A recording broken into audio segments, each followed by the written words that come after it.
আমার ভালো থাকার কারণ হচ্ছে চাঁদের পাহাড়, বিভূতিভূষণ বন্দ্যোপাধ্যায়। এই মুহূর্তে আমি রয়েছি চাঁদের পাহাড়ে। তুমি যে আফ্রিকা গেলে, তোমার কাছে সব থেকে ভয়ানকতম সিচুয়েশন কি ছিল? এই জঙ্গলে একা ঘুরে বেড়ানো বা একা হাঁটা খুব একটা বুদ্ধিমানের কাজ নয়। আমরা যে বুনিপের কথা পড়েছিলাম চাঁদের পাহাড়ে, আমাকে পরিহাস করছে, তুমি আফ্রিকায় এসছো, এত সহজ হবে? মাটির রং তো গাঢ়, মানুষের জন্য ভীষণ গাঢ়। একটা ম্যাগমার নদী বয়ে গেছিল, এবং ওখানে আমি ছিলাম।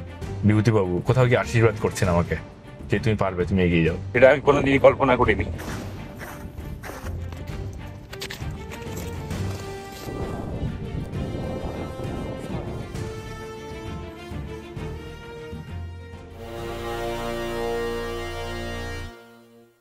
নমস্কার, আমি অর্ণব। আমাকে সাধারণত আমার মুখ দেখাবার খুব একটা প্রয়োজন হয় না, কারণ আমি আপনাদেরকে গল্প শোনাই এবং যার জন্য মুখ দেখাবার কোনো প্রয়োজন নেই। তাহলে আজকে হঠাৎ করে এই অন ক্যামেরা পডকাস্টের কারণ কি? কারণ আজকে আপনাদের সাথে আলাপ করাবো জ্যোতিষ্ক বিশ্বাসের। তার কথা আপনারা হয়তো শুনেছেন। সে চাঁদের পাহাড় জয় করেছে। যে মানুষটি আমাদের মতো সাহিত্যপ্রেমী মানুষদের, লক্ষ লক্ষ মানুষের স্বপ্নটাকে বেঁচেছে, সেই জ্যোতিষ্ক বিশ্বাসের সাথে আজকে আপনাদের আলাপ করাবো। হ্যালো জ্যোতিষ্ক, তুমি চাঁদের পাহাড়ে উঠেছ। আমরা শুরু করি। তুমি যে এই যে চাঁদের পাহাড়ে উঠলে, এটা তো খুব একটা ছোট ট্রিপ না, এটা বিশাল বড় একটা ট্রিপ। আমরা যদি গল্পের ক্রোনোলজিতেই যাই, তাহলে শঙ্কর যখন চাঁদের পাহাড়ে যেতে চেয়েছিল, চাঁদের পাহাড়ে তো না, আফ্রিকা যেতে চেয়েছিল কাজের প্রয়োজনে। কারণ সে চটকলে কাজ করা বাবু হতে চায়নি, সে কেরানি হতে চায়নি। সে এমন বাঙালি যে অ্যাডভেঞ্চার ভালোবাসে। তুমি আমাকে বলো, শঙ্করকে যেমন তার বাড়ি থেকে বাধা দেওয়া হয়েছিল, তার বাবা একমাত্র অ্যালাউ করেছিল, বাড়ির বাদবাকি সবাই বাধা দিয়েছিল। তোমার বাড়িতে সিচুয়েশনটা কি ছিল যখন তুমি সাইকেলে করে চাঁদের পাহাড় যাবে ঠিক করলে? সাইকেলে করে চাঁদের পাহাড় যাওয়া একদিনের ঘটনা নয়। আচ্ছা। এটা শুরু হয় 2018-তে। আচ্ছা। ব্যাক টু ব্যাক কিছু ট্রিপস সাইকেলে, ইন্ডিয়া বিভিন্ন জায়গায় যাওয়া।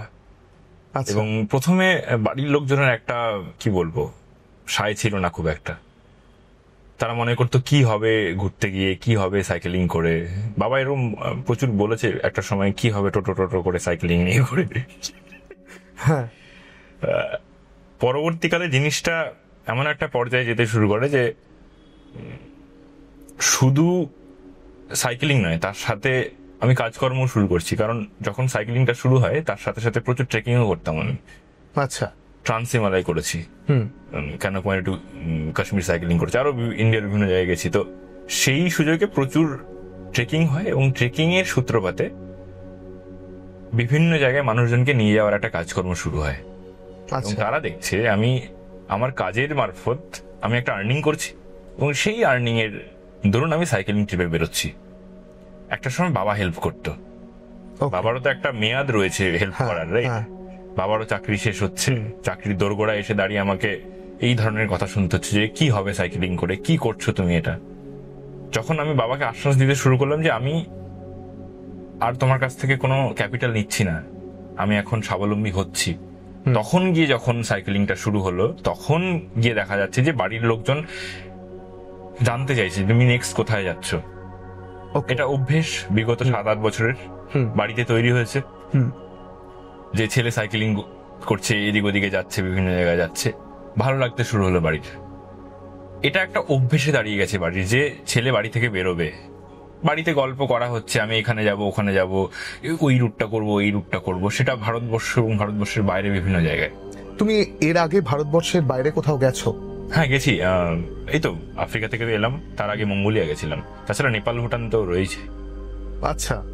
হ্যাঁ, তুমি এভারেস্ট বেস ক্যাম্প সাইক্লিং করেছিলে, মানে এটা তুমি আমাকে বলেছিলে, এবং এটাও খুব বড় একটা অ্যাচিভমেন্ট, ভীষণ বড়। আর এটা তুমি না ঠিকই বলছো যে আমাদের সাধারণ বাঙালি যে পরিবারগুলো, আমরা না এই যেগুলো গতের বাইরের জীবন, সেগুলোকে ঠিক মেনে নিতে পারি না।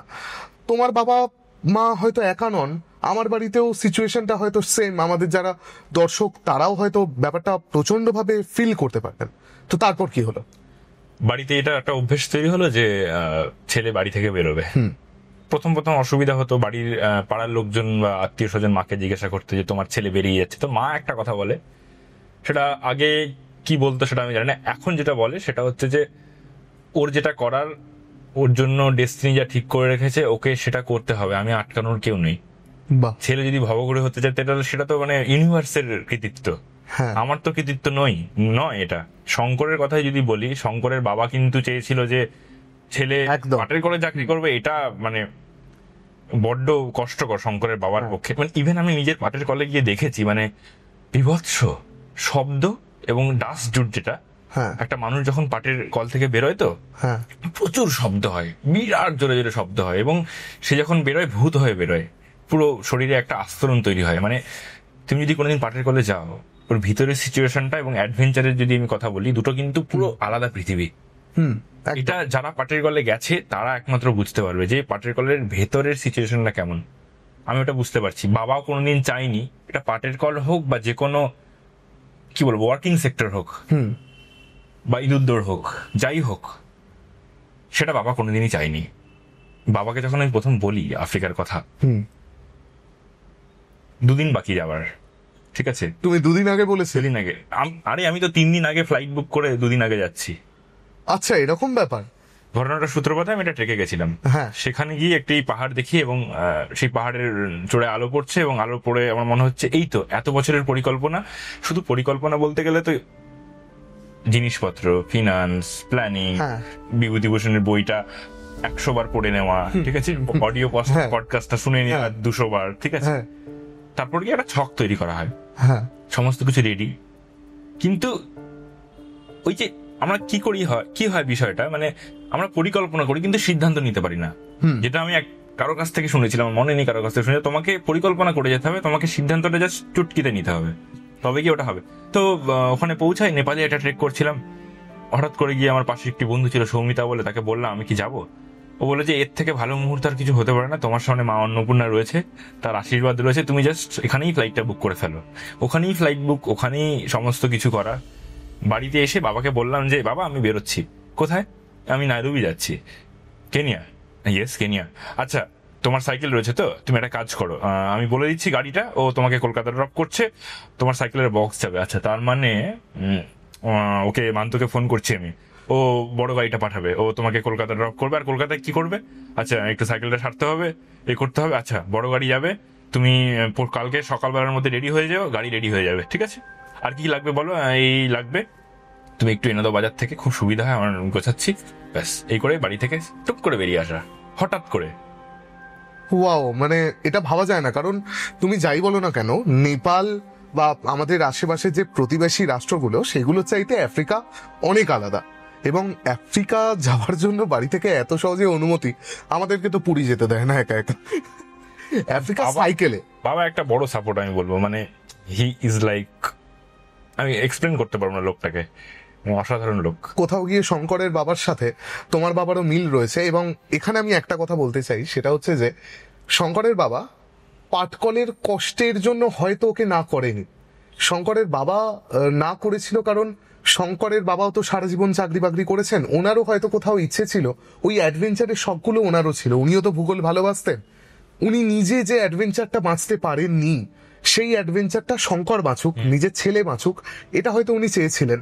হয়তো তোমার বাবাও একইভাবে তোমাকে সাপোর্ট করেন যে যেগুলো আমি করতে পারিনি সেগুলো আমার ছেলে করুক। মানে এটা একটা বিভূতিবাবুর ব্যাপারে একটা জিনিস আমি খুব মনে করি, যে লোকটা হয়তো আজ থেকে 70 বছর 80 বছর আগে গল্পগুলো লিখেছেন, কিন্তু আমি যখন ওই ঘরের মধ্যে টেবিল ল্যাম্প জেলে বিভূতিবাবুর গল্প পড়ি, আমার কোথাও গিয়ে মনে হয় যে লোকটা কি উঁকি মেরে আমাকে দেখেছিল, নইলে আমার কথা লিখলো কি করে। তুমি দেখো তোমার পরিবারের কথাও কিন্তু উনি লিখে গেছেন। অদ্ভুত ব্যাপার, তাই ভাবাই যায় না কি করে সম্ভব, কিভাবে সম্ভব, এত বাস্তব কি করে সম্ভব। সত্যি মানে এটা সত্যিই ভাবা, সত্যি সত্যি অসাধারণ। মানে এবং উনি যেহেতু পুরোটাই বাস্তবিক চরিত্র, বাস্তবিক ঘটনা নিয়ে লিখতেন, হ্যাঁ শিহরিত হয়, ভাবলেই সত্যি আমরা শিহরিত হই, সত্যি তাই। আচ্ছা এবার তুমি আমাকে বলো যে এই 2 দিনের মধ্যে তুমি প্রিপারেশনটা নিলে কি করে? 2-3 দিনে সমস্ত কিছু বাড়িতেই ছিল, রেডি ছিল সমস্ত কিছু, মাথায় তো অনেকদিন ধরে চলছে বিষয়টা। আচ্ছা আমি যাবো, তোমার ভিসা সব অ্যাপ্লাই হয়ে গেছে সঙ্গে সঙ্গে, খুব তাড়াতাড়ি। বেরিয়ে গেছি। আচ্ছা, একটা জিনিস আমাকে বলো যে আফ্রিকা যাওয়া এটা তো খুব একটা সহজ বিষয় নয়। এর জন্য মানসিক, শারীরিক এবং অর্থনৈতিক 3 ধরনেরই প্রিপারেশন লাগে। এখানে তুমি অর্থনৈতিক প্রিপারেশনটা কিভাবে নিয়েছিলে? খুব ছোট বাজেট ট্রিপ তো এটা না। দেখো, বিষয়টা কিরম, শঙ্কর একটা স্বাবলম্বী চরিত্র, একদম, সেটা তুমি মানো তো? একদম একদম একদম সত্যি কথা। আমার কোথাও গিয়ে মনে হচ্ছে যে একটা বাঙালি চরিত্র একটা গল্প পড়ে সে সেই চরিত্রটাকে রিপ্রেজেন্ট করতে যাচ্ছে, তাকেও স্বাবলম্বী হতে হবে। বিভূতিবাবু কোনোদিন এটা বলেননি, কিন্তু তার লেখার ভাষায় উনি প্রাইভেট টিউশনি করে এদিক ওদিকে কাজ করে বিভিন্ন জায়গায় অর্থ উপার্জন করে কিন্তু উনি ভ্রমণে বেরিয়ে গেছেন এদিক। হ্যাঁ, হ্যাঁ, একদম। তো আমার মাথাতেও এই জিনিসটা ছিল যে শঙ্করকে রিপ্রেজেন্ট করতে হলে আমাকে স্বাবলম্বী হতে হবে, কারণ এটা শঙ্কর বস, ওটা অন্য কেউ নয়। মানে ইন্সপিরেশন শঙ্কর কোথাও গিয়ে আমার বেঁচে থাকার, যে তোমাকে নিজেকে তৈরি করতে হলে শঙ্কর হতে হবে। এটা আমার পার্সপেক্টিভ, এটা সবার আলাদা আলাদা ধরন থাকতেই পারে। তো সেই অর্থে আমার একটা ভেঞ্চার রয়েছে ট্রেকিং বুদ্ধা বলে, যেখানে মানুষজন কাজ করছে, তাদের ব্রেড অ্যান্ড বাটার ওটা। আচ্ছা, ট্রেকিং বুদ্ধা সম্বন্ধে 2-4 কথা যদি বল। ট্রেকিং বুদ্ধা একটা ছোট ট্রেকিং কোম্পানি, আমরা মানুষজনকে পাহাড়ে নিয়ে যাই ওকে ট্রেক করাতে। আচ্ছা, বিগত 4-5 বছর ধরে করাচ্ছি। ওকে, কোন কোন রুট তোমরা কভার করো? নেপাল, সিকিম, ওয়েস্ট বেঙ্গল, নাগাল্যান্ড, লাদাখ। আচ্ছা, সেখানে গেলে কি তোমার সাথে দেখা করা যাবে? হ্যাঁ, আমার সাথে ট্রেকে যেতে পারবে। ট্রেকে যেতে পারো? তো তোমাকে কন্ট্যাক্ট করবে কিভাবে লোকে? আমাদের ওয়েবসাইট রয়েছে, ইনস্টাগ্রাম পেজ রয়েছে, দ্য ট্রেকিং বুদ্ধা। ঠিক আছে, আমি তাহলে ডেসক্রিপশনে দিয়ে দেবো।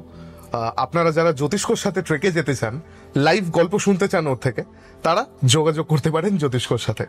তো এই ভেঞ্চার যে পুরোটা কি বলবো, যখন শুরু হয়, যে পুরোটা যে মানে আর্নিং বেসিসে শুরু হয়েছিল এমনটা না, ভালোবাসার দিক থেকে। কারণ আমি ট্রেক করতে ভালোবাসি। মানুষজনকে আমি চাই যারা কোনোদিন ভাবেনি ট্রেক করবে। আমি একটা ঘটনায় বলি ছোট। 59 ইয়ার্সের একজন গেছিলেন এই এপ্রিলেই।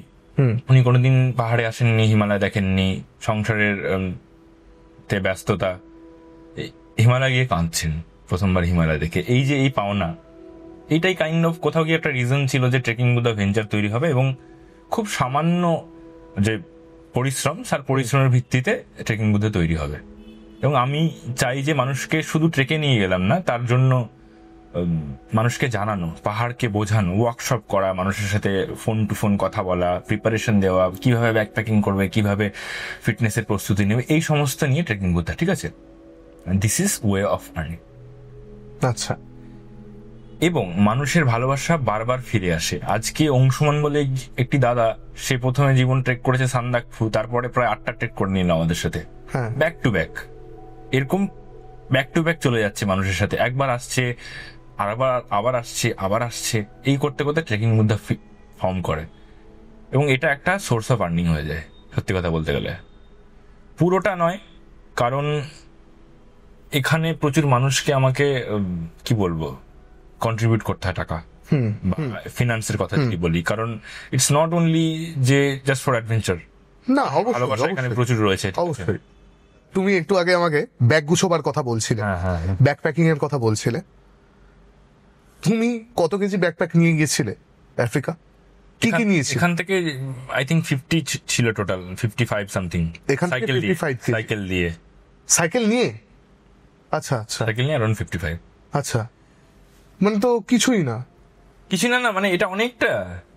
এটা ম্যাক্সিমাম কত হওয়া উচিত? 30-35 এর মধ্যে গুটিয়ে যাওয়া উচিত ছিল। আচ্ছা, তুমি বলছো বেশি হয়ে গেছে? হ্যাঁ, কারণ এটা আফ্রিকা বস। মানে ইন্ডিয়াতে আজকে তোমার এখন সাইকেল ভেঙে গেলে ইউ ক্যান কল সামওয়ান যে বস আমার সাইকেলটা ভেঙে গেছে, তুমি একটু নিয়ে যাও, বা একজনকে একটা ফেসবুক ইনস্টাগ্রামে স্টোরি দিলে কেউ না কেউ এসে তোমাকে ঠিক করে দেবে। এটা তো আফ্রিকা। এবং আমি 0 কন্টাক্ট আফ্রিকা গেছি, 0 কন্টাক্ট। আমার কোনো বন্ধু বান্ধব কেউ নেই আফ্রিকাতে। আমি গিয়ে নাইরোবিতে নামছি, আমার কোনো পরিচিত মানুষ নেই। তারপর যেটা বলছিলে লাগেজ এই যে, এবং লাইট ওয়েট জিনিসপত্র, যে লাগেজের ব্যাপারটা, মানে তুমি একটা জ্যাকেট চুজ করছো আজকে, মানে সেটা তোমাকে এমন ভাবে চুজ করতে হবে যেটা মাল্টিপারপাস। বৃষ্টির দিনেও তোমার কাজে লাগবে, একটু উইন্ডি দিনেও কাজে লাগবে, আবার ওটাকে তুমি উইন্ড চিটার হিসেবে ইউজ করতে পারবে। ওকে, মাল্টিপারপাস জ্যাকেট হয়, ঠিক আছে, লাইট ওয়েট জিনিসপত্র হয়, মাউন্টেনিয়ারিং এর গিয়ার, ট্রেকিং এর গিয়ার, সাইক্লিং এর gear, sleepers, winter gear, summer gear, monsoon gear, ঠিক আছে, সাইকেলিং এর টুল কিট। এবার সেটা আমি লোহার টুল কিট তোমাকে নিতে হবে। এবার কি, যেহেতু সাইকেল একটা ফ্র্যাজাইল জিনিস, তুমি সেই জিনিসটাকে তুমি আবার অ্যালুমিনিয়াম দিয়ে ঠিক করতে পারবে না, তোমাকে ভারী টুল কিট ভারী হয়, তুমি ওটার কোনো অল্টারনেটিভ নেই, ঠিক আছে। রিপেয়ারিং কিট, ঠিক আছে, জুতো ছিঁড়ে যাওয়ার সেলাই থেকে সুচ থেকে শুরু করে everything, tube, tyre, puncture kit, pumper, hydration, কি বলবো, cooking set, sleeping set, tent, sleeping bag, gloves, type of gloves for climbing, for mountaineering, আবার ফর সাইকেলিং, সাইকেলের ব্রেকিং এর জিনিসপত্র, ক্যামেরার প্রচুর জিনিসপত্র, ব্যাটারিজ, পাওয়ার ব্যাংকস, সোলার, আমি জানি মানে কাউন্ট করে শেষ করা যাবে না। তো সমস্ত কিছুতে জিনিসটা একটু বেশিই দাঁড়ায়, কারণ আমি যদি ক্যামেরার ইকুইপমেন্টস বাদ দিতাম তাহলে হয়তো সেটা গিয়ে দাঁড়াতো অ্যারাউন্ড 45। না, ক্যামেরার ইকুইপমেন্ট যদি তুমি বাদ দিতে তাহলে হয়তো আমরা তোমার সফর সঙ্গী হতে পারতাম না। এটা একটা কি বলতো, প্ল্যান ফর লাইফ টাইম। কারণ আমি চাচ্ছি যে আমি ছবিটা তুলবো, কারণ আমি চাই যে আমি আমার নেক্সট জেনারেশনকে দেখাবো, এটাকে লিপিবদ্ধ করব, নাহলে তো হারিয়ে যাবে জিনিসটা। একদমই তাই। এবং আমি কোথাও গিয়ে মনে হচ্ছে যে এরকম প্রচুর ট্রিপ করেছি যেগুলোতে হয়তো ছবি তুলিনি বা হয়তো ভালো ফটোগ্রাফি নেই। আমি রিয়েলাইজ করলাম যে আমাকে করতে হবে, আমি ফটোগ্রাফিটা একটু হলেও জানি, তো আমার মনে হয় মানুষের কাছে ছবির মাধ্যমেও পৌঁছাতে পারবো। কারণ আজকে মাকে আমি কি দেখাবো, ছবিটা তুলে নিয়ে তো মাকে দেখাতে হবে যে মা দেখো আমি এই জায়গাটায় আমি ছিলাম রাত্রিবেলায়, এখানে এইরকম বনভূমি ছিল, এইখানে এই মাসাইরা ছিল, সেটা তোকে দেখাতে হবে। শুধু তোমার মা নয়, আরো হাজার হাজার মা, আমার মা, আমার যারা বন্ধুরা ক্যামেরার পিছনে আছে তাদের মা, যারাই চাঁদের পাহাড় পড়েছে, তারা সবাই দেখতে চায় যে বিভূতিবাবুর সেই আফ্রিকা আসলে ছবিটা কিরকম। তুমি একটু আগে কুকিং সেটের কথা বলছিলে, তুমি নিজে রান্না করেছিলে? দেখো, বিষয়টা হচ্ছে কি, তুমি যখন, মানে আমি জিজ্ঞেস করছি তোমার সাথে মাসাই কুলি ছিল না? না, বিষয়টা ওইরকম নয়। মানে তুমি যখনই কোনো বাইক প্যাকিং এ যাবে বা অ্যাডভেঞ্চারে যাবে, তো পুরোটাই তো আনপ্রেডিক্টেবল। ওখানে দুটো জিনিস খুব ইম্পর্টেন্ট। একটা হচ্ছে তুমি কোনো কিছু প্রেডিক্ট করতে পারো না, তুমি কোন ট্রেনটা ধরবে বা কিভাবে বাড়ি পৌঁছাবে, বা তোমার সাথে পথে কি কোন কোন মানুষের দেখা হবে বা কোথায় থাকবে, এগুলো তুমি আগে থেকে প্রেডিক্ট করতে পারো না। হ্যাঁ, আজকে তুমি রোড ট্রিপিং করছো, তুমি একটা ভালো গাড়ি নিয়ে বেরিয়ে গেছো, তুমি ঠিক করলে আজ এখান থেকে 300 কিলোমিটার দূরে গিয়ে ওই হোটেলটায় থাকবো, এটা বাইকপ্যাকিং ট্রিপ। মানে তুমি জানো না তোমার কোথায় গিয়ে সাইকেল খারাপ হবে, কোথায় গিয়ে তোমাকে হঠাৎ করে থাকতে হবে, বা এই জায়গাটা ভালো লাগছে এখানে ক্যাম্পিং করব, সেখানে হয়তো খাবারের কোনো ব্যবস্থা নেই, তোমার খাবারটা তো নিজেই বানাতে হবে। কারণ কি, আমাদের মন ভরে পেট ভরে দুটো হয়, আমার তো মনটা ভরতে হবে। তো আমি যে ওই জায়গাটা ক্যাম্পিং করবো, ক্যাম্পিং করে যে আমার মনটা ভরবে, সেটা তো আমি কলকাতায় এসে যে কোনো খাবারকে পেটটা ভরাতে পারি। ওখানে পেট ভরানোটা খুব একটা বাহ্যিক ব্যাপার, মন ভরানোটা বিশেষ ব্যাপার। তো ওই জন্যই কুকিং সেট নিয়ে যাওয়া, যে এনি কেস অফ এমার্জেন্সি, চা পাওয়া গেল না, কফি পাওয়া গেল না।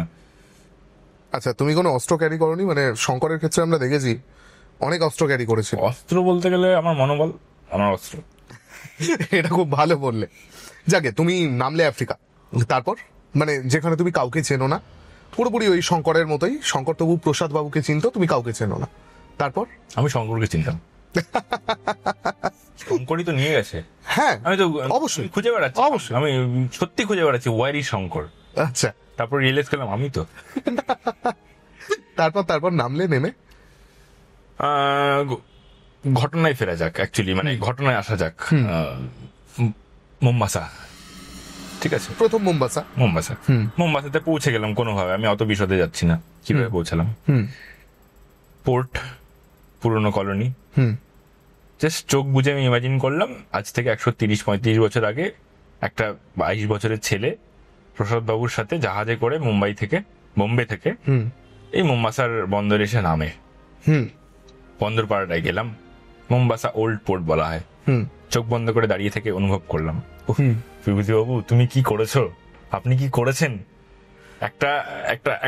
আমি ক্লাস 6 না 7-এ মানে অগ্নিদেবের শয্যা পড়া, তারপরে চাঁদের পাহাড়ে আসা, যাই হোক, তখনও তো ভাবিনি যে এই বন্দর পাড়ায় আমি দাঁড়িয়ে থাকবো।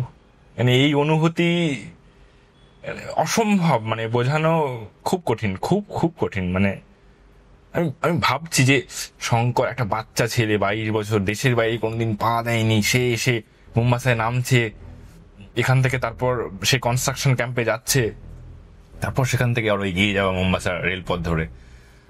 এখন সমস্ত কিছু চেঞ্জ হয়ে গেছে, আগে পুরনো রেল ভেঙে গুড়িয়ে দিচ্ছে এই মুহূর্তে। আগের যে রেল, মানে শঙ্করের সমসাময়িক রেল, সেই রেল এখন আর নেই, তার ধ্বংসাবশেষ রয়েছে, কিছু মালগাড়ি হিসেবে ব্যবহৃত হয়।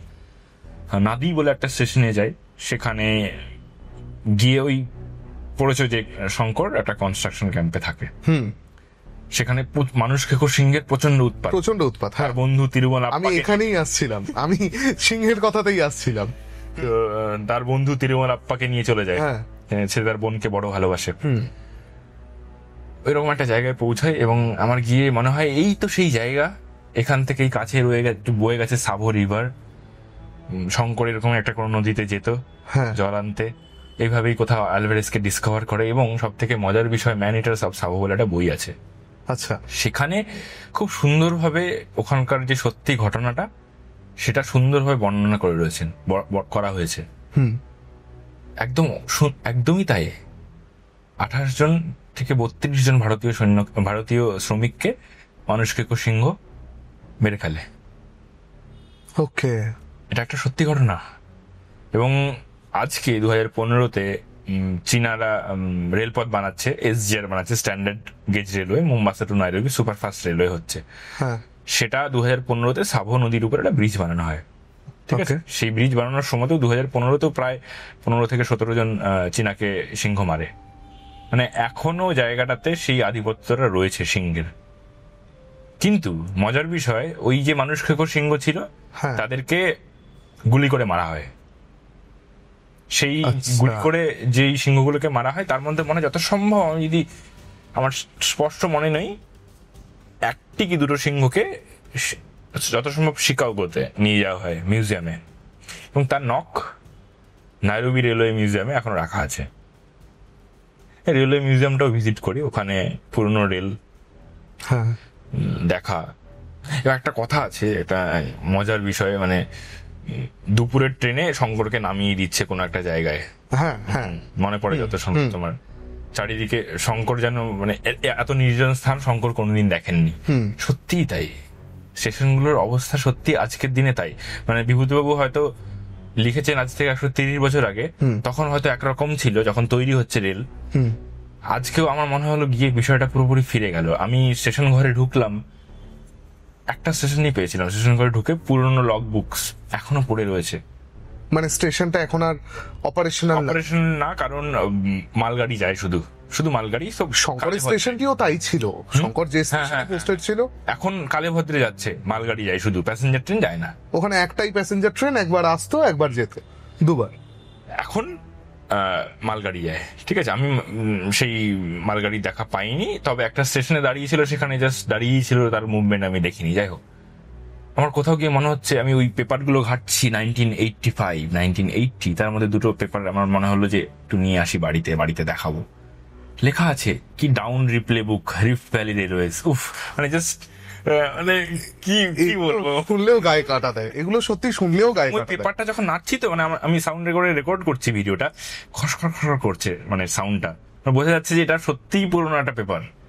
মানে তুমি ভাবো না, মানে 80s, মানে আজ থেকে প্রায় 40-45 বছর আগেকার একটা পেপার স্টেশনে এখনো পরিত্যক্ত অবস্থায় রয়েছে। সেই পেপারটা আমি হাতে করে নিয়ে দেখছি এবং আমার শরীরের সমস্ত লোম খাড়া হয়ে যাচ্ছে।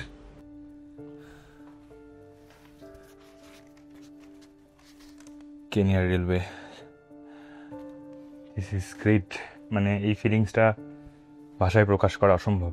আচ্ছা, এই সমস্ত জায়গাগুলো এখনো সিংহের উপদ্রব আছে? হ্যাঁ, এখন ডিভাইড করে দিয়েছে স্টেশনস গুলো। যখন এই সাভো যে ন্যাশনাল পার্ক ডিভাইড হয় 2 ভাগে, তো ডিভাইড হওয়ার পরে কি হয়, ফেন্সিং করে দিয়েছে রেল লাইন বরাবর, আর স্টেশন গুলো পড়ে গেছে হচ্ছে ফেন্সিং এর ভেতরে। Okay, so kind of you have to trespass, kind of. So আমি যখন 2য় না 3য় নম্বর স্টেশনটা ভিজিট করছিলাম, তখন গিয়ে আমি দেখি যে 2টো ফরেস্টের ওই বন্দুকধারী মানুষজন এসে বলে, তুমি এখানে বেশিক্ষণ থেকো না, কারণ এটা ন্যাশনাল পার্কের মধ্যে পড়ছে, তুমি এখানে যতক্ষণ আছো, তারপরে বেরিয়ে যাও, বেশিক্ষণ থেকো না, আমরা যতক্ষণ আছি। It's not so easy to difficult to find, at the same time যে ট্রেসপাসিং এর কেস হতে পারে, কারণ ওগুলো এখন এর মধ্যে ঢুকে গেছে। ট্রেসপাসিং এর কেসের কথা বাদ দাও, ওখানে সিংহ থাকে, সিংহ আছে। আমি তোমাকে বলছি, আমি যখন SGR এ করে, মানে স্ট্যান্ডার্ড গেজ রেলওয়েজে করে যখন নাইরোবি থেকে মোম্বাসা যাচ্ছিলাম, মোম্বাসা থেকে তো আমার মেন জার্নিটা শুরু হয়েছে, আমি দূরে দেখতে পাচ্ছি আফ্রিকার মহাপ্রাণকে। কি বলবো, এই মাটির কালারের হাতি, মানে দলে দলে হাতি, দলে দলে, এবং সেটা আমি দেখেছি নিজের চোখের সামনে দূর থেকে। কৃষ্ণ মৃত্তিকা বলে যাকে, যত সম্ভব সেই মাটি নিয়ে খেলাধুলা চলছে, ধুলো ওড়াচ্ছে, দূর থেকে দেখছি।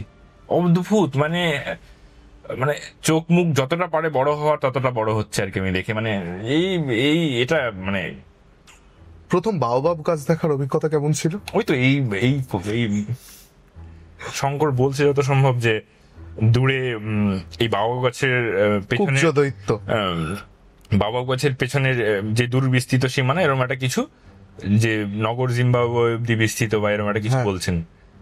সেম ফিলিং, মানে বইটা আমি পড়ছি এবং একদম অবিকল অনুভূতি। একটা দৈত্যকার একটা দাঁড়িয়ে আছে আফ্রিকার, কি বলবো, ট্রি অফ লাইফ বলা হয় বাওবাব গাছকে। 10,000 লিটারের কাছাকাছি জল ধরতে পারে যদি ভুল না হয়তো। অদ্ভুত সুন্দর, অদ্ভুত। তবে একটা বিষয় এখানে বলার, মাদাগাস্কারের যা বাওবাবের সৌন্দর্য, সেটা এখন আফ্রিকান মেনল্যান্ডের সৌন্দর্যের তুলনায় আলাদা, দুটো আলাদা। ঠিক আছে, তাই অনেক হিস্ট্রি রয়েছে, সেটার ভিতরে যাচ্ছি না। অসাধারণ, মানে গল্প, কল্পনা, বাস্তব সব কোথাও মিলিয়ে মিশে একাকার, এবং শরীরের ভিতরে এমন একটা রাস হচ্ছে, সেটা আমি খাতাতেও লিখতে পারছি না, ভিডিওতেও ঠিক মতো দেখাতে পারছি না, মানে ঘেটে যাচ্ছি কোথাও গিয়ে যেন, মানে অদ্ভুত। মানে এটা না বোঝানো খুব মুশকিল। এটা তো ভাবাও যায় না যে একজন লোক 130 বছর আগে একটা বই লিখে গেছে, এবং সেই বইটা, সেই চরিত্রটা আজকে একজন বাঙালি ছেলেকে টেনে আফ্রিকায় নিয়ে গিয়ে ফেলছে। মানে আফ্রিকা তো আমাদের ঘরের কাছে না। চরিত্রগুলো কতটা জীবন্ত, মানে শঙ্কর বলো, অ্যালভারেজ বলো। আচ্ছা, অ্যালভারেজ বলতে মনে পড়লো, শঙ্করকে তো চাঁদের পাহাড়ে নিয়ে গিয়েছিল অ্যালভারেজ, তোমাকে কে নিয়ে গেল? দেখো, বিভূতিবাবু চাঁদের পাহাড়ের কিন্তু বর্ণনা করেননি কোথায় চাঁদের পাহাড়, না। সেই অর্থেই বলি, যদি রুইনজুরি ক্লাইম্বের কথা বলি, দেখো গল্পের শুরুতেই দেখাচ্ছে যে শঙ্কর একটা বই পড়ছে, অ্যান্টন হাউফম্যানের লেখা মাউন্টেন অফ দ্য মুন, এবং ব্র্যাকেটে চাঁদের পাহাড় লেখা। ঠিক আছে, এটা কি আমার লেখা, অন্য কারোর লেখা নয় তো, বিভূতিবাবু লিখে গেছে। এইবার একটা ঘটনা, একটা মানে কনফিউশন রয়েছে, সেটা হচ্ছে কি, রুইনজুরি এবং রিক্টার্সভিল দুটো মাউন্টেন রেঞ্জের কথা কিন্তু বিভূতিবাবু বলেছেন। রিক্টার্সভিল হচ্ছে সাউথে, নামিবিয়া এবং সাউথ আফ্রিকার বর্ডারে, ওকে, আর রুইনজুরি হচ্ছে এতে কঙ্গো এবং উগান্ডার বর্ডারে। ঠিক আছে, বিভূতিবাবু এত পরিমাণে, মানে তার লেখায়, বর্ণনায় এত পরিমাণে আমাদেরকে মোহিত করেছে, আমরা কোথাও গিয়ে হারিয়ে যাচ্ছি লেখার ভিতরে গিয়ে। আমি যদি তোমাকে বলি আজকে কলকাতা থেকে তোমাকে করিমপুর যেতে হবে, আমার বাড়ি এখানে, তুমি কি করবে? প্রথম এখান থেকে ট্রেন ধরবে বা বাস ধরবে, রানাঘাট যাবে, কৃষ্ণনগর যাবে, তারপরে গিয়ে তুমি করিমপুর পৌঁছাবে। কিন্তু বিভূতিবাবুর রুটটা না এরকম নয়, অনেকটা অনেকটা মানে ওই হাত ঘুরিয়ে কান ধরা বলে না, কাইন্ড অফ এরকম। এবং তুমি ঠিক কানের কাছে পৌঁছাতে পারবে না। মানে কল্পনা এবং প্রচুর জিওগ্রাফিক্যাল লোকেশনস গুলো, মানে উনি তো জিওগ্রাফিক্যাল লোকেশনস গুলো নিয়েছেন এবং কল্পনাও নিয়েছেন। না, উনি তো সারা জীবন চেষ্টা করো চাঁদের পাহাড় খুঁজতে, বিভূতিবাবুর বর্ণনা চাঁদের পাহাড় তুমি খুঁজে পাবেন না। উনি তোমাকে হীরের খনির সন্ধানটা দেবেন কেন? ওনার সাহিত্যটাই হীরে মানিক মণ্ডিত, সেটা আলাদা ব্যাপার, কিন্তু আসল হীরের খনির সন্ধান তোমাকে দেবেন কেন? শঙ্করের তো আবার যাবার কথা, কদিন ছুটি কাটিয়ে নিশ্চয়ই আবার যাবে, তোমাকে তো দেওয়ার কথাও না। তুমি জেনে গেলে অ্যালভারেজ আর শঙ্করের হীরের খনি তো তুমি নিয়ে নিতে পারো, তো সেটা না, তুমি অ্যালভারেজের কথা বল। আমি বলছি, এটাতে আসছি। আচ্ছা, কারণ উনি এমনভাবে বর্ণনা করেছেন, সেখানে কোথাও গিয়ে তুমি না খুঁজে পাবে না where is mountain of the moon. Okay, কিন্তু তুমি যদি ওনার বর্ণনা দেখো বা ওনার গল্প লেখার প্রেক্ষাপট দেখো, তাহলে রুইনজুরি ইজ দ্য রেঞ্জ। ওকে, যেখানে গিয়ে ওনার জঙ্গলের বর্ণনার সাথে মিলে যাচ্ছে কোথাও গিয়ে, এবং ওনার গল্প যেই সময় লেখা হচ্ছে সেই সময়ের প্রেক্ষাপট অনুযায়ী যদি তুমি দেখো সমস্ত ইতিহাস ভূগোল মিলিয়ে, তাহলে that is mountain of the moon. কিন্তু আমি গর্ব করে কোনোদিনই কাউকে বলতে পারবো না that is mountain of the moon. Okay, এটা একটা কনফিউশন। ঠিক আছে, এটা বাঙালির সেন্টিমেন্ট, আমার সেন্টিমেন্ট, তোমার সেন্টিমেন্ট। এটার যে এটা একটা পরিণতি হবে এটা সম্ভব নয়, পরিণতি নেই জিনিসটার। এটা এক্সপ্লোরারদের দেওয়া মাউন্টেন অফ দ্য মুন। এটা বিভূতিবাবুর মাউন্টেন অফ দ্য মুন হতেও পারে, নাও হতে পারে, ঠিক আছে। ওখানে যখন আমি ক্লাইম্ব করতে যাই, যেটার হাইয়েস্ট পিক মাউন্ট মার্গারিটা, সেখানে গিয়ে একজন মানুষের সাথে আমার পরিচয় হয়। উনি আমার গাইড, উনি আমাকে নিয়ে যাবেন। রেইন ফরেস্ট, জঙ্গলের প্রচুর জন্তু জানোয়ারের আক্রমণের সম্ভাবনা রয়েছে। আমার জ্বর এসেছিল, প্রচন্ড শরীর খারাপ ছিল। উনি যেভাবে আমাকে আগলে রেখেছেন, আর বাবা হলেও হয়তো এর থেকে বেশি কিছু করতে পারতো না। তুমি আবার শঙ্করের ভাষাই বলছো? সত্যিই বলছি, মানে উনি বাবার মতোই। এবং আমি না, এই ওনার নাম হচ্ছে বেনার্ডকে এবং আমার নিজের বাবাকে কখনো আমি আলাদা করতে পারবো না। দুজনকে আমি এক রেখাতে রাখতেও পারবো না, কারণ ইনি হচ্ছে অ্যাডভেঞ্চারের অ্যালভারেজ, আর বাবা হচ্ছে আমার জীবনের অ্যালভারেজ। আমার বাবা হচ্ছে অ্যালভারেজ, সত্যি তাই। বাবা আমার বাবা, কিন্তু কোথাও গিয়ে অ্যালভারেজ, কারণ জীবন যুদ্ধে তো বাবাই আমাকে এগিয়ে নিয়ে গেছে। একদম একদম সত্যি। আর অ্যাডভেঞ্চারে শঙ্করকে এগিয়ে নিয়ে গেছে অ্যালভারেজ, আর আমাকে নিয়ে গেছে বেনার্ডের সম্বন্ধে। বেনার্ড একজন সাধারণ মানুষ। উনি কোকাকোলা ফ্যাক্টরিতে কাজ করতো, সুগার কেন ফ্যাক্টরিতে কাজ করতো, কনস্ট্রাকশন সাইটে লেবার ছিল উগান্ডাতে, এবং প্রচন্ড স্ট্রাগল লাইফ, পড়াশোনা করতে পারেনি। তার বাবা একজন ফার্মার। এই করতে করতে ও কাম্পালাতে এসেছিল কিছু কারণে, এবং সে ওখানে এসে একটা কনস্ট্রাকশন সাইটে ও লেবারের কাজ করতো। তো সেখানে গিয়ে একজন মানুষের সাথে ওনার পরিচয়। উনি বলেন যে আমাদের একটা সংস্থা রয়েছে, আমরা মার্গারিটা পিক নিয়ে কাজ করছি। Where is Margherita? সবাই জানে না where is Margherita. Rwenzori is the range, Rwenzori নামে সবাই চেনে। ওকে ওখানে নিয়ে আসা হয়। ও এত কর্মঠ ছিল, ট্রেনিং দেওয়া হয়। বিগত 16 বছর ধরে ও এখন এই রুইনজরিকে চিনছে, প্রত্যেকটা গাছ পাতা সমস্ত কিছুকে দেখছে। এবং আমার কোথাও গিয়ে মনে হয়েছে, আজকে যদি বাস্তবে আমি দেখি, মানে আমি এটা বাড়িয়ে বলছি না একদমই, মানে মানুষটা না সমস্ত কিছু চেনে জানে, কোন কোন কোন পাথরটা পা দিলে পাথরটা ডুবে যাবে সেটাও। আমার হিমালয়ের এক্সপিরিয়েন্স বৃথা, ঠিক আছে, সত্যি বলছি। মানে আমি একটা সময় নিজেকে গর্ববোধ করতাম, বা আমি এখনো হয়তো করি কিছুটা ক্ষেত্রে, হিমালয়ে ট্রেক করার ক্ষেত্রে, ট্রেকিং এর ক্ষেত্রে, যে আমি এই ট্রেকটা আরামসে করে ফেলবো। হ্যাঁ, কিন্তু আমার রুইনজরি ট্রেক করতে গিয়ে না এটা কখনো মনে হয়নি। কিন্তু মানুষরা আমাকে বিশ্বাস দেখিয়েছেন তুমি পারবে, কারণ একটা সময় ওটা হিমবাহ ছিল, সেটা ধ্বংস হয়ে গিয়ে জলাভূমি তৈরি হয়ে গেছে। তাসক টু তাসক যেতে হয়, ঠিক আছে, ঘাসের গোছা থেকে ঘাসের গোছা। এবং প্রতিদিন আমরা একটা জায়গা থেকে আরেকটা জায়গায় যেতাম, এবং বিভৎসভাবে, মানে কি বলবো, ক্লান্ত হয়ে পড়তাম, যেটা আমি হিমালয়ে কোনোদিন হইনি। এবং একটা জায়গায় পা দিচ্ছে, তোমার পা ডুবে যাচ্ছে। ওকে। এবং ট্রেকিং শু পরে আমি সারা জীবন ট্রেক করেছি। হ্যাঁ, ভালো সুন্দর কুশন দেওয়া ট্রেকিং শু। ওখানে গিয়ে আমাকে গামবুট পরে ট্রেক করতে হয়েছে 10 দিন, কারণ এত কাদা, ভূমি এত নরম, তোমার পা ডুবে যাবে। আচ্ছা, এটা তুমি রেইন ফরেস্টের কথা বলছি, মানে যে ওখানে আমাকে আমার অ্যালভারেজ বা বেনার্ড প্রচন্ড পরিমাণে এ করেছেন। তো আমি বলবো যে মানে he is a very knowledgeable person. ও পাহাড়টাকে চেনে, জঙ্গলটাকে ভালো মতো চেনে, সমস্ত পাখি থেকে ফুল থেকে শুরু করে এভরিথিং। This is বেনার্ড। আচ্ছা, একটা জিনিস বলো, যে চাঁদের পাহাড় বা তুমি যেখানে ট্রেক করেছো, সেখানে জন্তু জানোয়ারের ভয় নেই? মানে আমরা শঙ্করের ক্ষেত্রে দেখেছি সেখানে সমস্ত জানোয়ারই ছিল। এখানে বর্তমানে ওয়াইল্ড লাইফটা কিরকম? এই মুহূর্তে প্রচুর ওয়াইল্ড লাইফ রয়েছে, ঠিক আছে, সেগুলোর নাম আমি এতটাও মানে এখনো ঠোঁটস্থ হয়নি। বুনো শুয়োরের কথা বেনার্ড বারবার বলছিল, যে বুনো শুয়োর প্রচন্ড স্কেরি এখানে, এবং ওরা যদি একা কাউকে দেখে আক্রমণ করে দেয়। আচ্ছা, ঠিক আছে, এবং এর কিছু ঘটনাও ঘটেছে বেশ কিছু বছর আগে। তো তোমাকে ফরেস্ট রেঞ্জার নিয়ে যেতে হবে, 2 জন রেঞ্জার যাবে তোমার সাথে, বন্দুকধারী। তারা তোমার সাথে আগে পরে হাঁটবে। খুব মজার অদ্ভুত বিষয়, তারা কিন্তু বাচ্চা ছেলে, আমার থেকে বয়স কম, একজনের 21, একজনের 22। তারা মানে 10 দিন, মানে ইভেন আমি কি বলবো, আমি একটু বলছি তোমরা এগিয়ে যাও, আমি একটু নিজের সাথে টাইম স্পেন্ড করতে চাচ্ছি, এটা তো কোনদিন করিনি এরকম ভাবে ট্রেকিং সিকিউরিটি দিয়ে। ওরা যেতে নারাজ, মানে ওদের বক্তব্য হচ্ছে we will take you safely, will take you back safely to the base camp.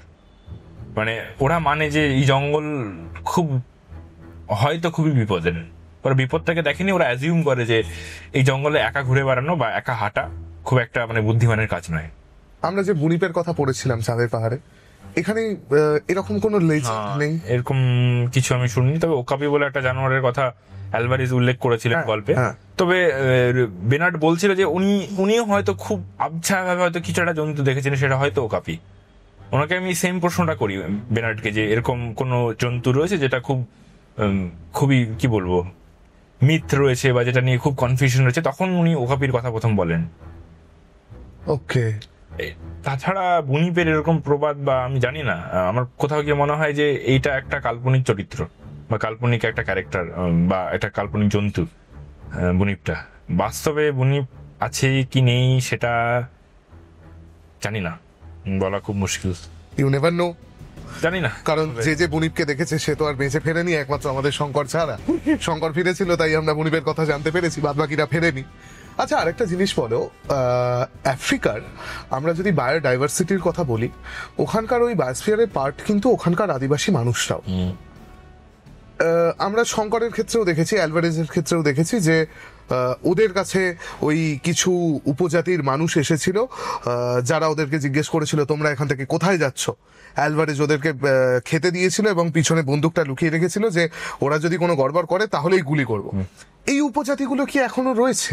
দেখো, উনি যে উপজাতির কথা বলছেন মাটাবেলদের কথা বলে ওয়েস্ট সেন্ট্রাল আফ্রিকাতে রয়েছে, ঠিক আছে, সেদিকে আমি যাইনি এই মুহূর্তে। আমি একটু আগে বলছিলাম যে বিভূতিবাবু যে জিওগ্রাফিক্যাল লোকেশনস গুলো নিয়েছে সেগুলো অনেকটাই স্ক্যাটার্ড, ঠিক আছে, এবং এমন এমন জায়গার কথা উল্লেখ করেছেন যেখানে মানুষের পক্ষে যাওয়া কতটা সম্ভব আমি জানি। আজকে যদি আমি কঙ্গোর কথা বলি, আমি যদি কাবালোতে যেতে চাই এই মুহূর্তে অনেকটা রিস্কি, ঠিক আছে, পলিটিক্যাল কন্ডিশনের জন্য। ওকে, আমি হয়তো এমন কিছু ট্রাইবের কথা জেনেছি যেগুলো হয়তো বিভূতিবাবুর বর্ণনায় নেই, কিন্তু তাদের সাথে দেখা করতে চাই, কিন্তু তাদের কাছে পৌঁছানো ভীষণ দুষ্কর। ইন্টারনেটের আফ্রিকা এই মুহূর্তে এবং বাস্তবের আফ্রিকার মধ্যে বিস্তর ফারাক রয়েছে, যেটা আমি যেদিন নাইরোবিতে নেমেছিলাম সেদিনই বুঝতে পেরেছিলাম। মানে মাটির রং তো গাঢ়, মানুষের জন্য ভীষণ গাঢ়, চ্যালেঞ্জও ভীষণ গাঢ়।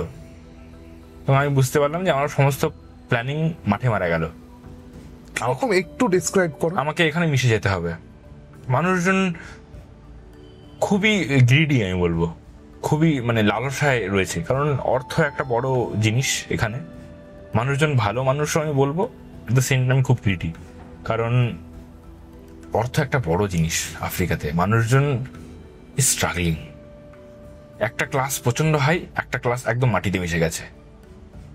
তো এখানে গিয়ে, আর আমি তো সাইকেলে রয়েছি, আর আমার তো সেই ধরনের মানুষের সাথে কোনো রকমের কানেকশন নেই যে আমি আগে থেকে অ্যাপয়েন্টমেন্ট নিয়ে গিয়ে দেখা করবো, ওনার সাথে দেখা করবো, এই করবো সেই করবো, এরকম প্ল্যানিং নেই।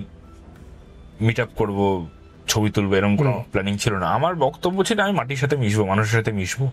সাইকেলে ওটা ওরকম একটা জিনিস। আমি যখন তাদের সাথে মিশছি, তাদের সাথে ভাষার কমিউনিকেশন নেই, কিছু নেই, সহজেই কিছুটা শিখে গেছিলাম। যাই হোক, দ্যাটস ডিফারেন্ট থিং, জাস্ট ওই বেসিক কনভারসেশনের জন্য। তো সেটা আমাকে কোথাও হেল্প করেছে। অ্যাট দ্য সেম টাইম তারা টুরিস্টের সাথে তো এইভাবে কোনোদিন কোঅর্ডিনেট করেনি। আমার কোথাও কি মনে হয়েছে, মানে কিছু কিছু জায়গায় যেখানে আমি থেকেছি, হ্যাঁ ডেফিনেটলি একটা মানুষ ফরেনার, একটা বিদেশি মানুষকে দেখেছেন সে সাইকেল নিয়ে ঘুরে বেড়াচ্ছে, দ্যাটস ডিফারেন্ট থিং। বাট আমার বক্তব্য আমি তাদের সাথে মিশবো, তাদেরকে জানবো, তাদেরকে দেখবো। সেটা আমার ভারতবর্ষে যতটা সহজ, সেটা ওখানে গিয়ে একদমই নয়। তাদের মাথায় কোথাও গিয়ে জানে কিছু উদ্দেশ্য রয়েছে এই মানুষটার। ওকে, এইটা কোথাও গিয়ে বারবার খুব একটা ডিস্ট্রাকশন ক্রিয়েট করছিল। আমি চাইছি মিশতে তোমার সাথে, কিন্তু মিশতে পারছি না। ভাষা একটা বড় ফ্যাক্টর, আমি বলবো খুব একটা বেশি নয়। তোমার যদি সৎ উদ্দেশ্য থাকে, পৃথিবীর সমস্ত মানুষ তোমার চোখ পড়তে পারবে। হ্যাঁ, তুমি যদি ট্রাভেলার হও, তোমার চোখ খুব সহজেই একজন মানুষ চিনে নিতে পারবে, রাইট? আমার তো খারাপ উদ্দেশ্য ছিল না। তবে ভাষা যদি আমি বাদ দিই, ভাষা ছাড়া মানুষের সাথে কমিউনিকেশন অসাধারণ হয়েছে। তবে হ্যাঁ, মানুষজন একটু লালসায় রয়েছে, তারা চায় আমি তাকে কিছু হেল্প করি, কিছু গল্প করলাম, হয়তো একটা চায়ের দোকানে বা রাস্তার কোথাও দাঁড়ালাম, দে are always asking for money. এটা একটা পুরো আফ্রিকার কন্টিনেন্টের একটা বড় কি বলবো একটা সিচুয়েশন এই মুহূর্তে। হয়তো আমরা মানুষকে দোষ দিতে পারি না, হয়তো একটা situation। তাদের পরিস্থিতিটাই এমন। ওরা হয়তো ভাবে যে বাইরে থেকে এসছে, definitely the person must be rich. এটা একটা ধারণা হয়তো কোনোভাবে তৈরি হয়েছে, সেটার কারণ আমার একদমই অজানা। এটা একটা কারণ। এবং খাবার দাবারের একটা সমস্যা ছিল, মানে মাছে ভাতে বাঙালি বা আলু ভাতে বাঙালি, সেখানে গিয়ে তো ওয়াইডলি পাওয়া যাচ্ছে না জিনিসটা। কি খেলে? এই বলছি কি খেলাম, এইটার কারণে খাবার নিয়ে একটা স্ট্রাগল হলো, মানুষের সাথে কমিউনিকেশন নিয়ে স্ট্রাগল হলো, রাস্তাঘাটের অবস্থা খুব একটা ভালো না। ঠিক আছে, আমি মনের মতো জায়গায় যেতে পারছি না, কারণ চারিদিকে তো ন্যাশনাল পার্ক, এদিক ওদিকে তো যেতে পারবো না, আমাকে প্রপারলি রাস্তা ধরে যেতে হবে। এবার আমি সত্যি কথাই যদি বলি, নাইরোবি থেকে এই যে রাস্তা চলে গেছে কিসুমুর দিকে, একটা হাই রোড চলে গেছে, সরু একটা হাই রোড, বড় বড় ট্রাক যাচ্ছে, ঠিক আছে, এবং আমাকে রীতিমতো মোকাবেলা করতে হচ্ছে রাস্তায় জায়গা পাওয়ার জন্য। এই ধরনের স্ট্রাগল, এইরকম সমস্ত কিছু মিলিয়ে মনে হলো যে আমি এমন একটা জায়গায় এসেছি, চ্যালেঞ্জ আমাকে অভ্যর্থনা জানাচ্ছে, তুমি এসছো, ঠিক আছে, চলো আমি তোমাকে ভাঙবো এবং তোমাকে গড়বো। আমার মনে হয় না, আফ্রিকা আমাকে দিচ্ছে, ভাঙবেও, ভাঙার পরে দেবে, যেমন নেচার আমাদের করে থাকে। তুমি ভাবো না, মানে হঠাৎ করে তুমি আজকে তোমার এই চ্যানেলটা একদিনে তো হয়নি না, তুমি শুরু করেছো, একটা সময় খুব ভালো এগোচ্ছে, তারপর গিয়ে দেখলে কিছু হচ্ছে না। আমার মনে হয় ইউনিভার্স বা নেচার তোমাকে টেস্ট করছে তুমি ক্যাপাবল কিনা। তো এইটাই আফ্রিকাও আমার সাথে এই জিনিসটাই করেছে, যে একদিন খুব ভালো গেল, পরের দিনটা বৃহৎ মানে খারাপ যাচ্ছে মানে কি, আমার মানসিক শক্তির পরীক্ষা বা শারীরিক শক্তির পরীক্ষা চলছে, মানে আমি পারবো কিনা সেই জায়গাটা আজকে পৌঁছাতে, আমি পারবো কিনা এই রূঢ়তার মধ্যে দিয়ে যেতে, আমি পারবো কিনা এই 1 লিটার জলে নেক্সট 30 কিলোমিটার যেতে। এই ধরনের ছোটখাটো জিনিসপত্র নিয়ে আমার কথা কি মনে হচ্ছে, আফ্রিকা আসলে একটা ধারণা আমাদের যে খুব সুন্দর গ্রিন গ্রিন সেরেঙ্গিতি মাসাই মারা, এরকম নয়, শুধু সেরেঙ্গিতি মাসাই মারা দিয়ে আফ্রিকা নয়, তার বাইরেও আফ্রিকা রয়েছে, দারিদ্রতা রয়েছে, কষ্ট রয়েছে, জলকষ্ট রয়েছে, রাস্তাঘাট রয়েছে, ওয়াইল্ড লাইফ, মানুষের গল্প, প্রচুর কিছু। না, বিভূতিবাবুও তো বলেছেন যে আমাদের গ্রাম বাংলার মতো হয়তো আফ্রিকা দেখতে, কিন্তু আফ্রিকা অতটা নিরীহ না। বাবলা বনের, হ্যাঁ, হয়তো আমাদের বাবলা বনের মতো আফ্রিকা দেখতে, কিন্তু আফ্রিকা আসলে এতটা নিরীহ না, তার মধ্যে রক্তক্ষুধা এখনো হয়তো বর্তমান। আচ্ছা, এবার তুমি খাবার দাবার নিয়ে বলো, মানে তুমি কি খেলে? ওই কি যেন বলে, উগালি, সেটা কি? ওখানকার এক ধরনের খাবার, আর ওরা অ্যাকচুয়ালি মাংস খুব খায়। ওকে। এবং তুমি জানো না, যখন সাইকেলিং করবে, খুব একটা আমার মনে হয়েছে, আমার পার্সোনালি মনে হয় যে সাইকেলিং করার সময় রেড মিট বা যে কোনো ধরনের মিট আমি খুব একটা পছন্দ করি না। এবং কথায় আছে যে মাসাইদের কত 125 বছরের না ধোয়া হাত আর 270 বছরের না ধোয়া ছুরি দিয়ে বানানো মাংস, ঠিক আছে, তুমি যদি খেতে পারো তবেই তুমি আফ্রিকা ঘুরতে পারবে, ঠিক আছে। এবং ওরা হাত ফাত ধয় না, ঠিক আছে, কিন্তু ভয়ানক জিনিস, জাস্ট একটা জায়গায় আগুন জ্বলছে, ওখানে কোনো একটা প্রাণী নিয়ে এসে একটু গরম করে ছিঁড়ে খেতে শুরু করলো। অ্যান্ড ওটা খুব সেলিব্রেট করে খায় ওরা। মুরগিকে ওরা মানে কোনো এর মধ্যে ফেলে না, মানে মাংসের মধ্যে ফেলে না। আচ্ছা, ওরা কি খায়?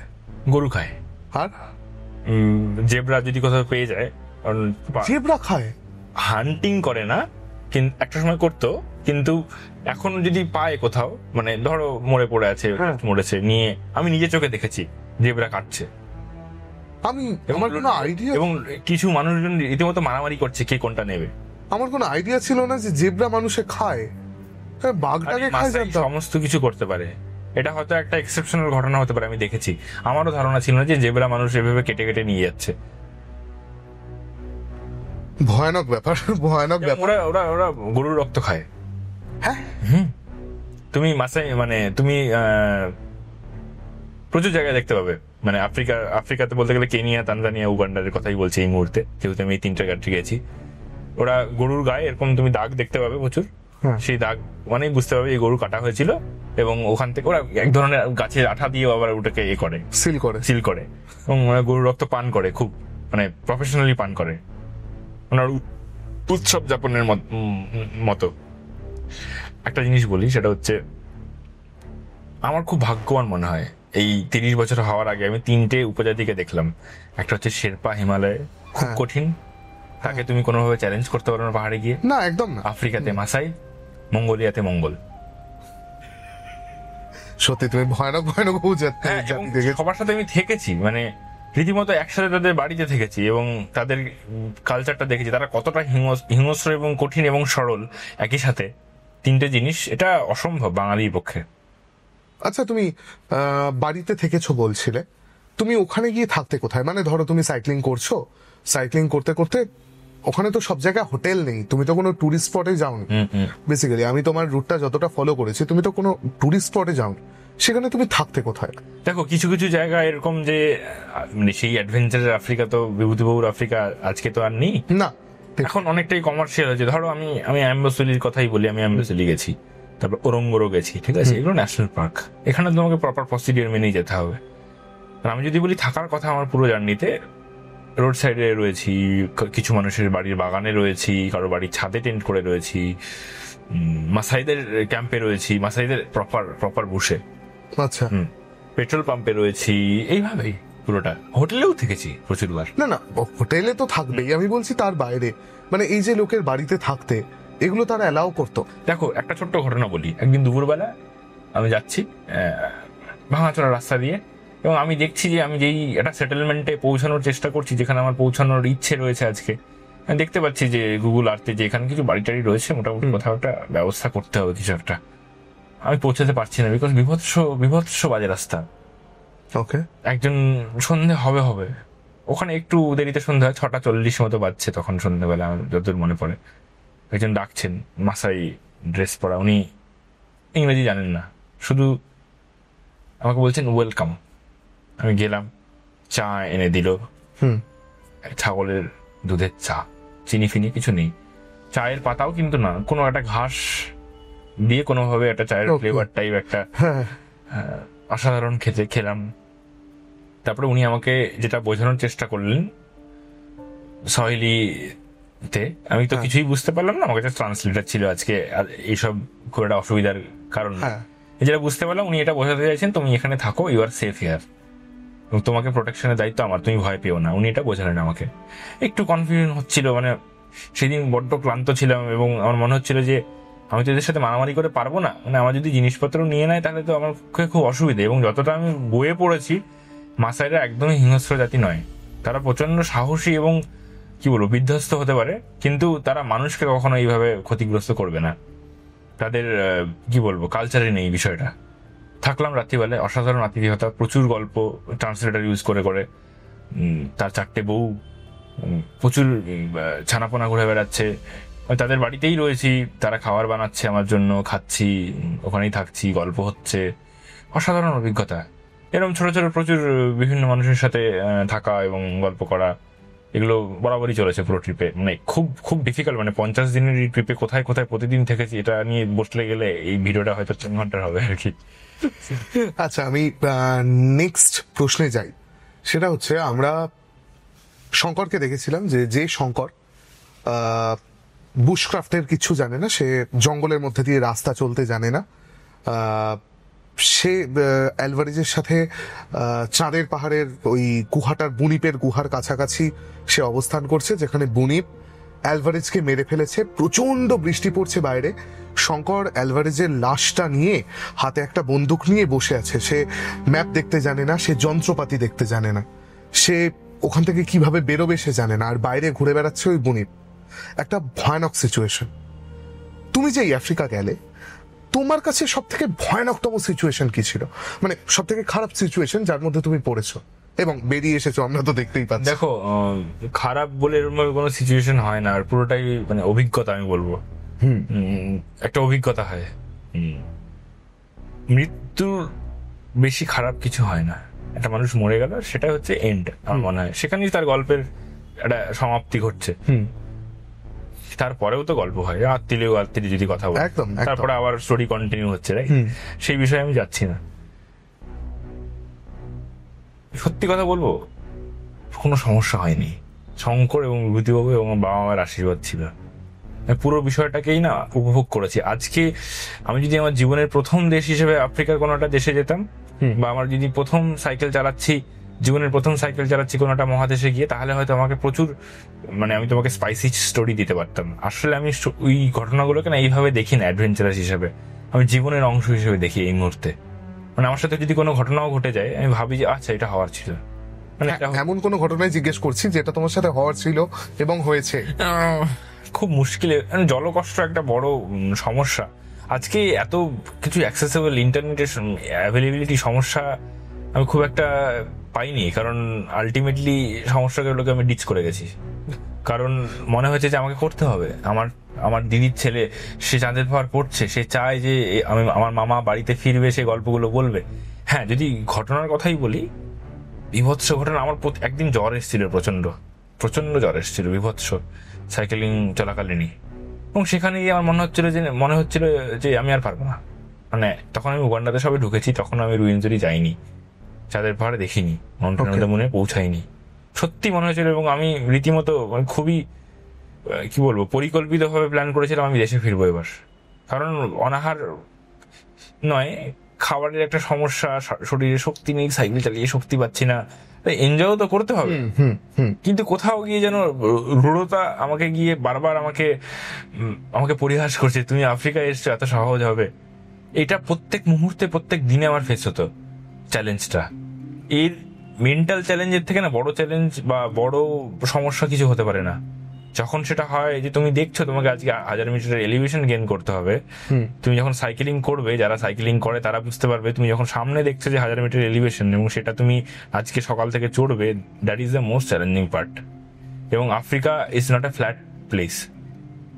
হ্যাঁ, কেনিয়া, উগান্ডা, তানজানিয়া যদি কথা বলি, একদমই সমান নয়, চড়াই উত্তরাই রয়েছে। That is also kind of, কি বলবো, এমন আমার মনে হয়েছে যে এটাই সব থেকে কঠিন চ্যালেঞ্জ। জল নেই, এলিভেশন রয়েছে, শরীরে শক্তি নেই, পর্যাপ্ত পরিমাণে প্রোটিন, কার্বোহাইড্রেট, ফ্যাট নেই, সব মিলিয়ে যেন একটা পুরোটাই একটা অ্যাডভেঞ্চারের প্যাকেজ। এবং পুরোটাই আমার কোথাও গিয়ে মনে হয় যে এটাই সব থেকে কঠিন বিষয়, এই জার্নির মধ্যে থাকা। At the same time I was also enjoying. যে এটাই তো আমি চেয়েছিলাম, এটাই তো আমি চাই, আমার ব্রেনের অ্যাড্রিনালিন রাস্তা এটাই চায়। আচ্ছা, এবার বলো তুমি আমাকে, তুমি তো চাঁদের পাহাড়ে উঠলে, আমরা তোমার সেই ওঠার মুহূর্তের ভিডিওটা সবাই দেখেছি, হাতে চাঁদের পাহাড় নিয়ে তুমি ওই বরফের মধ্যে একদম পিকে দাঁড়িয়ে আছো। কি ফিল হয়েছিল চাঁদের পাহাড়ের একদম টপে উঠে? খুব মুশকিল বলা। দেখো, 11-12 বছরের পরিকল্পনা মাথার ভিতর, সেটা খাতা কলমে হয়তো আরো কম সময়ের। আমার মনে হচ্ছিল কোথাও গিয়ে যে এখানে পৌঁছলাম, এবং বিভূতিবাবু এটা লিখেছেন, পৌঁছে গেছি, ইস আমি যদি কিলিম্বে, মানে হচ্ছে বেস ক্যাম্প, পৌঁছে, আমার মাথায় ওটাই চলছিল, যদি পৌঁছে ওনাকে একটা চিঠি লিখতে পারতাম, স্যার, মাইসেলফ জ্যোতিষ্ক বিশ্বাস, I have just climbed mountain of the moon, বলে একটা চিঠি লিখছে ওনাকে, ওনার ব্যারাকপুরের অ্যাড্রেসে ওটা পাঠাচ্ছি। আমি এটা কল্পনাতে ভাবছি উপরে দাঁড়িয়ে। সত্যি মানে এটা আমার একটা, কি বলবো, আমি সত্যি বলছি, আমি ইমাজিনেশনে বাঁচি, আমি একটা কল্পনার জগতে বাঁচি অলওয়েজ। দেখো, তুমি যদি তেমনটা না হতে তুমি চাঁদের পাহাড়ে চড়তে চলে যেতে না, এটা 100 বার সত্যি কথা। তুমি আমাদের সবার স্বপ্ন বেঁচেছো, এবং হয়তো তুমি কোথাও গিয়ে বিভূতিবাবুর স্বপ্নটাও বেঁচেছো। আমার বারবার মনে হচ্ছিল যে ইস ইস ইস, এই মানুষটাকে যদি আমি একবার, মানে একটা ছবি পাঠাতে পারতাম, স্যার এটা মাউন্টেন অফ দ্য মুন, হয়তো আপনার পরিকল্পিত মাউন্টেন অফ দ্য মুন, হয়তো আমি আপনার স্বপ্নটা বাঁচতে পেরেছি। এরকম একটা চিঠি আমি লিখতে যদি পারতাম ওনাকে, উনি এটা পাচ্ছেন, এবং উনি আবার একটা চিঠি আমাকে রিপ্লাই ব্যাক করছেন, আমার সত্যি গায়ে কাঁটা দিচ্ছে। আমি সেটাই বলছি, ওটাই আমার প্রথম মাথায় এসেছিল যে আসলে না, এটাকে ভাষায় প্রকাশ করা খুব মুশকিল। মানে ভাবো না, আর ভিডিওটা যারা দেখছে তাদের মধ্যে প্রচুর মানুষজন, হয়তো 1% মানুষ নেই যে যারা ভাবেনি চাঁদের পাহাড় যাবে না। সবাই ভেবেছে চাঁদের পাহাড় যাবে, ছেলে মেয়ে মানুষ সবাই নির্বিশেষে সবাই আমরা চাঁদের পাহাড় দেখতে চাই, অ্যালভারেজ হতে চাই, শঙ্কর হতে চাই। তো আমার কোথাও গিয়ে মনে হচ্ছিল যে আজকে এই জেনারেশনে বা এই যুগে আমরা কোথাও গিয়ে যেন হারিয়ে যাচ্ছি বাংলা সাহিত্য থেকে দূরে। এবং বাংলা সাহিত্য নিয়ে যে এরকম আমার নিজের অজান্তেই আমি একটা ছোট একটা জায়গায় এলাম, মানে সাহিত্যের কাছে অনেক বড় জায়গা, আমার নিজের কাছে একটা, কি বলবো, বড় পাওনা যে আচ্ছা চলো, আমার সাহিত্য যেখানে হারিয়ে যাচ্ছে বিভিন্ন ভাষীদের ভিড়ে, আমার কলকাতা শহর যেখানে হারিয়ে যাচ্ছে, সেখানে আমি আমার শহরকে বা আমার বাংলাকে একটা কিছু দিতে পারলাম, এটাও মনে হয়েছে। মা বাবার কথা খুব মনে পড়ছিল, কারণ অ্যালভারেজের কথা যেটা বললাম, যে বাবা অ্যালভারেজ যদি জানতো যে আমি পৌঁছেছি, তাহলে অ্যালভারেজ খুব খুশি হতো। তো ওই মুহূর্তে তো সম্ভব ছিল না বাবার সাথে, ওখান থেকে তো নেটওয়ার্ক পাওয়া। এটাই it was really difficult to explain, মানে অসম্ভব মানে ভাষায় প্রকাশ করা। সেটা আমি যদি আজকে তোমার বদলে যদি বিভূতিবাবু এখানে বসে থাকতো, উনি একটা এমন কিছু লিখতেন, ঠিক আছে, মাথা খারাপ হয়ে যেত হয়তো উনি শঙ্করকে উনি বলেছিলেন যে শঙ্কর আসছে কিছুদিনের জন্য বিশ্রাম নিতে ভারতবর্ষে, আবার সে ফিরবে চাঁদের পাহাড়ে। হয়তো তুমি সেই শঙ্কর যার কথা উনি বলেছিলেন। আমি সেটা জানি না, বাট আমার খুব ইচ্ছে যদি ফিরেছে মানুষটা যদি আমার সামনে বসে থাকতো, একটা মুহূর্তের জন্য যদি মানুষটাকে দেখতে পেতাম। হয়তো উনি কোথাও থেকে দেখে, আমি ফিল করেছি, সত্যি বলছি, মানে কেউ বিশ্বাস করবে কি করবে না, আমার কোথাও কি মনে হয়েছে যে ওই জ্বরের মধ্যেও আমার যে গাইড বেনার্ড বা আমার বাবা বা বিভূতিবাবু কোথাও কি আশীর্বাদ করছেন আমাকে, যে তুমি পারবে, তুমি এগিয়ে যাও। এবং গতকালকে আমি একজনের সাথে দেখা করেছি, উনি হচ্ছেন তারাদাস বন্দ্যোপাধ্যায়ের স্ত্রী। তো উনি আমাকে বলছেন, বাবা তোমার উপর আশীর্বাদ রয়েছে ওনার, তাই তুমি গেছো। তুমি দেখো না কত মানুষজন রয়েছে, সবাই তো যেতে পারেনি, তুমি গেছো কারণ ওনার আশীর্বাদ রয়েছে, তোমাকে এই জন্যই পাঠিয়েছে পৃথিবীতে। একদম তাই, মানে এটা আমি বলছি না, সেই মানুষটা বলছে। এটা শুনে আমার কি ভালো লাগছে, মানে সত্যি আমি যেদিন এখান থেকে মানে নাইরোবি যাই, আমার বাবা মা দুজন বন্ধু বান্ধব শুধু জানতো। এবং আমার সব থেকে বড় পাওনা যে ওনার ফ্যামিলির মানুষজন আমাকে ডেকেছেন এবং কথা বলতে চেয়েছেন। আমার মতো একটা ক্ষুদ্র মানুষকে কেউ মানে কেন ডাকবে? কারণ ওই যে বললাম, তুমি আমাদের মনে হয়েছে যে তারা জিনিসটার মধ্যে খুব ইনভলভ হয়ে গেছেন হঠাৎ করে।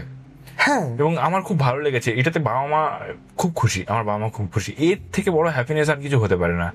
আমি জীবনে কি আর্নিং করবো জানি না, বাবা একটাই কথা বলে, মানুষ, you have to earn people, যারা তোমার সাথে জীবনে থেকে যাবে। এই ইমোশনস আমাকে জড়িয়ে ধরছে, কপালে একটা মানুষ আমার চুমু খাচ্ছে, মানে এইটা তো আশা করে আমি যাইনি, এটার জন্য তো যাইনি, মানে এটা তো মানে বিরাট বড় পাওনা। এটা বিভূতিবাবুর আশীর্বাদ ছাড়া আর কিছুই নয়।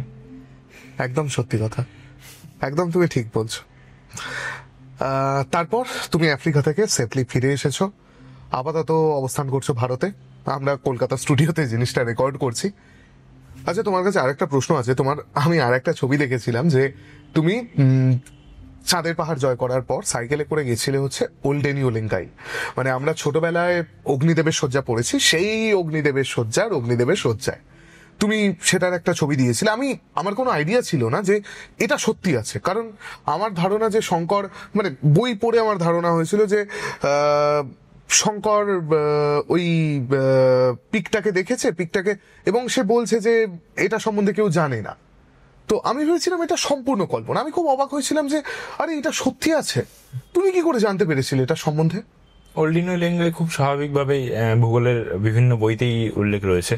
হ্যাঁ, সেইভাবেই গুগলে দেখে নেওয়া ওয়াই ইজ ওল্ডেনিও লিঙ্গাই, দেখতে পাওয়া গেল লিঙ্গাই ন্যাশনাল পার্কের মধ্যে ওল্ডেনিও লিঙ্গাই রয়েছে, কিভাবে যেতে হবে সেই ওই অনুযায়ী পরিকল্পনা। এবং খুব সুন্দর বিষয়টা এরকমই যে আমি যখন পৌঁছাই ওখানে, হ্যাঁ, এবং ওখানে ক্যাম্প করছি যেদিন আমার শেষ দিন এই যাত্রার, মানে এই অধ্যায়ের শেষ দিন, একটা নদীর ধারে ক্যাম্প করছি। নদীটা কিন্তু নদী নয়, এটা কি, যখন লাভা যখন বেরোয়, ম্যাগমা হয়ে বেরোয়, লাভাটা ম্যাগমা হয়ে বেরোয় এবং নদী বয়ে যায় একটা পর্বতের গা থেকে। আমি জানি না কত কোটি বছর আগে বা কত বছর আগে সেই বৃহৎ অগ্নুৎপাতটা হয়, তার জন্য একটা ম্যাগমান নদী বয়ে গেছিল। এবং ওখানে আমি ছিলাম ওই নদীর কাছে, হ্যাঁ, ম্যাগমান নদীর উপর। সেটা তো এখন শুকিয়ে কাঠ হয়ে গেছে, হ্যাঁ, সে যাই হোক। হ্যাঁ, এবং আমার মনে হচ্ছে, ইস, আজকে রাতে যদি একটা অগ্নুৎপাত হয়, না, ঠিক আছে, জাস্ট ইমাজিন করো, ঠিক আছে, ওই জাস্ট ভাবো, তুমি কুলপির ওপর দুটো কামড় অলরেডি বসেছিল। আমি তোমাকে সত্যি বলছি, তুমি পাহাড়টা যখন সামনে থেকে দেখবে তো একদম অবিকল, কুলপি বরফের মাথার দিকটা কেউ একটা কামড় বসিয়েছে, পাহাড়টা অবিকল, একদম হুবহু তাই দেখতে। এবং ওটা কিন্তু অ্যাক্টিভ এখনো, 2004-এ লাস্ট ইরাপশন হয়, তার এফেক্টস তুমি দেখতেও পারবে। মুখ থেকে ফেনা বেরোলে যেরকম হয় না, ঠিক একদমই তাই, ওরকম ফেনার মতো বেরিয়ে রয়েছে, মানে বোঝা যাচ্ছে যে কিছু বছর আগেই হয়েছে। এবং ওটা কিন্তু অ্যাক্টিভ ভলকানো, ওল্ডিনো লেঙ্গাই। ওরা বলে মাউন্টেন অফ দ্য গড, আমরা বলি অগ্নিদেবের শয্যা। হ্যাঁ, আমি জাস্ট ভাবছি, এই তো প্রচুর বন্যজন্তু দৌড়াদৌড়ি শুরু করবে, আমার টেন্টের ভিতরে একটা কিছু ঢুকে পড়বে। আমি ভাবছি এটা তো সম্ভব নয়, বাট স্টিল আমি ভাবছি সত্যিই তো তাই, এই জায়গাটা এরকমই তো কিছুটা। এবং আমি সত্যি মানে যেই ন্যাশনাল পার্ক, প্রচুর জিরাফ, প্রচুর জেব্রা, থমসন্স ক্যাসেল ঘুরে বেড়াচ্ছে, ঠিক আছে, এবং তারা খুব কাছেই ঘুরে বেড়াচ্ছে। ধরে রাখো 22 গজ 40 গজের মধ্যে, একটা ক্রিকেট পিচের দূরত্বে একটা জেব্রার দল নিজেদের মতো চড়ে বেড়াচ্ছে, ঠিক আছে, কিছু জিরাফ ঘুরে বেড়াচ্ছে। হ্যাঁ, জিরাফ তো আবার মানুষকে ভয় পায় না, কারণ জিরাফ মারতে গেলে তো লাইসেন্স নিতে হয় আফ্রিকা গভর্নমেন্টের কাছ থেকে। অ্যালভারেজ বলেছিল। হ্যাঁ, ওরা ভয় পায় না কারণ মানুষজন এখন সেরকম ভাবে কোচিং জিনিসটা ওইভাবে অতটাও মানে খুবই এখন মানে কি বলবো প্রশাসনিকের নিরাপত্তা এখন সেই জিনিসটা হয় না। সে এক অদ্ভুত মানে অদ্ভুত জায়গা আমি বলবো, মানে কল্পনা বাস্তব, ঠিক আছে, স্ট্রাগল, ঠিক আছে, প্রচুর মানুষের হেয় করা, সমস্ত কিছু গিয়ে মিলিয়ে যেন এই পর্বতের নিচে আমি সমর্পণ করছি, তোমাকে আমি ক্ষমা করলাম, আমাকে ক্ষমা করো তুমি, ঠিক আছে, আমি তুচ্ছ, আমার ভিতর কিচ্ছু নেই, আমি নিঃস্ব হয়ে গেছি। মানে এরকম একটা ফিলিং হচ্ছিল যে ক্ষুদ্র, মানে ভীষণই ক্ষুদ্র। এখন যদি একটা বিরাট বড় অগ্নিপাত হয়, আমি এখানেই জাস্ট মিলিয়ে যাব। কি রাগ, কি ভালোবাসা, কি মানে কি বলবো, হিংসা, সমস্ত কিছু যেন কোথাও গিয়ে শেষ হয়ে যাচ্ছে। অদ্ভুত, অসাধারণ। আমাদের জন্য সত্যি তীর্থক্ষেত্র, আমাদের মতো সাহিত্যপ্রেমী মানুষদের জন্য সত্যি তীর্থক্ষেত্র। চাঁদের পাহাড় ধর্মগ্রন্থ। একদম তাই। আমি শুনেছি যে জুল ভার্নের লেখা নিয়ে এরকম পাগলামি আছে লোকজনের, যে ওনারা মনে করেন যে এই জায়গাগুলো সত্যি এইগুলো আমাদেরকে ডিসকভার করতে হবে। আমাদের বাঙালির মধ্যেও কিন্তু এই পাগলামোটা আছে, এবং তার প্রকৃষ্ট উদাহরণ হয়তো তুমি। হয়তো। যাই হোক, তো আমাদের বাস্তবের শঙ্কর আবার কবে আফ্রিকা ফিরবে? যত তাড়াতাড়ি সম্ভব। তো কোথায় যাবে তুমি? ডেফিনেটলি কালাহারি যাবো।